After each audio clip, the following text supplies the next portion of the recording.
Today's video is brought to you by Kex, and this little hot shoe mounted flash that they call the KF01, ideal for portability and use with film or digital cameras. The design is inspired by the Contax TLA 140, which goes for about double the price of this on the used market. So this time I'm going to give the quick rundown, the good, the bad, and the beautiful. Then if you want to stick around and get technical, I've saved that for the second half of the video.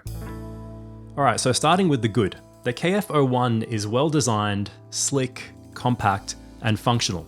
It runs on easily accessible AAA batteries. It has a simple user interface with 3 different power levels. The foot has tensioner springs for easier fitment on various camera hot shoes, and it has a PC sync port in case your camera only has a cold shoe, or you want to use it off camera. For figuring out your power level, there's a simple chart on the back which is especially useful if you're shooting film. And with the guide number of 12, the power is good enough for everyday situations of relatively nearby subjects. Now what about the bad? GN12 may be underpowered if you want to stop down and shoot subjects that are a little bit further away. Also, the recharge time at full power is quite slow, so I wouldn't recommend this if you want to blast consecutive shots at full power.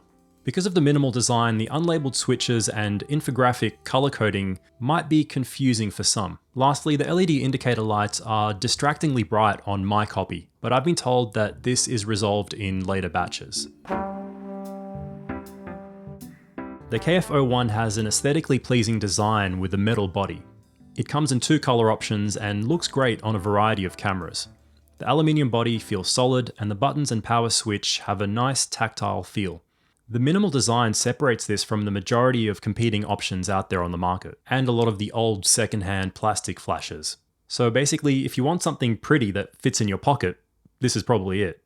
The KF01 sells for $79.90 US on the Kex website with a 12-month warranty. You can also add a PC sync cord for an extra $5. Okay, so putting confusing guide numbers aside, I'll say that this flash is relatively weak but adequate for everyday situations. Think of it like the built-in flash that comes on many cameras, especially older ones. It might be similar or a little bit more powerful than that. So basically, it's most ideal for taking photos of subjects that are within a few meters away, especially if you want to stop down your aperture somewhat. So think detail shots of objects, food, portraits of friends, party shots, and short to medium distance night shots. The flash won't overpower daylight or give you that heavy prominent flash look. It is enough, however, to balance the foreground in darker skies or sunsets. And of course, you generally can't expect that high level of power from any flash that runs on AAA batteries. At around 7 or 8 seconds, the recycle time on the KF01 is particularly slow if you fire at full power. Low and medium power is quicker, but still not that fast.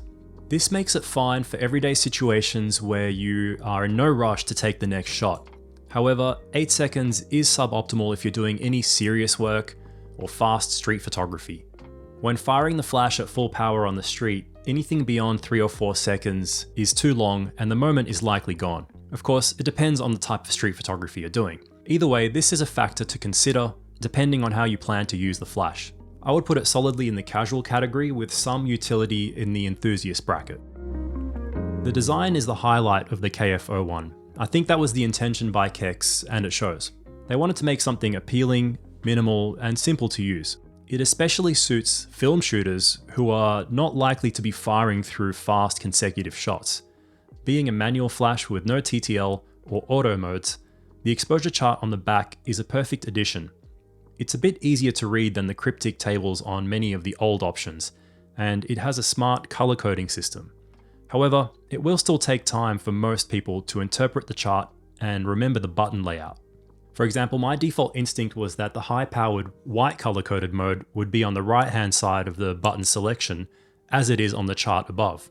It also takes time to remember which button changes the power level and which one fires the test flash, since there are no markings. Many might assume that the left button is for power down and the right button is for power up. All in all, I can tell that they tried to strike a balance between minimalism and practicality. And regarding the LED indicator lights, they're needlessly bright on my early copy of the flash. This is not only distracting, but an unnecessary battery drain as well. However, I've been told by Donald from Kex that this will be resolved in the next batches. As mentioned, the build quality is good and the Contax TLA inspiration shows. This form factor is nice in that it gets the flash head a little bit further away from the lens. I would have preferred a metal foot and battery door cover to match the body. However, the presence of the tensioners is a nice touch to give better fitment without the need for a locking mechanism. Plastic might also be easier to fit on certain hot shoes. I would just exercise a bit more caution not to give the flash a heavy knock while it's mounted, since the tall design would transfer leverage to the plastic foot as a weak point. Also, I'm guessing that the plastic battery door and foot were somewhat practical decisions for electrical or maybe grounding purposes. The flush hex screws, metal PC sync port, and flash head segment look great. There's no extra diffuser or wide angle adapter, but those wouldn't add much utility in a minimal flash like this. As for recommendations and alternatives, I would recommend this flash if you want something that looks great, is solidly built, and is practical for everyday or casual shooting situations. You can lean into small studio style or enthusiast street work, but you'll need to keep the longer recycle time in mind. It's ideal for digital cameras that maybe don't have a flash, and especially for film cameras. The color options, interface, and PC sync port make it versatile for use on a lot of vintage cameras. Given the metal construction, I'd say that the price point is decent. Remember, this is a small company run by enthusiasts, so I wouldn't expect the pricing capability of bigger companies like Godox. Speaking of which, there have been a few releases in this space recently, including options from Godox, the last releases from Reflex Lab, and a multitude of little units from other mostly Chinese brands. These are generally cheaper, but I can't yet give a direct comparison in terms of performance. Most of these are also plastic with a different form factor, or they lack the chart to suit manual exposure for film shooters. A step up might be something like the Flash Q22, which I've spoken about before. However, that steps up to the AA battery flash category and has the associated increase in weight and size. I am having a look at a few other recent flash releases and will bring a future video or live stream to the channel going over some comparison points.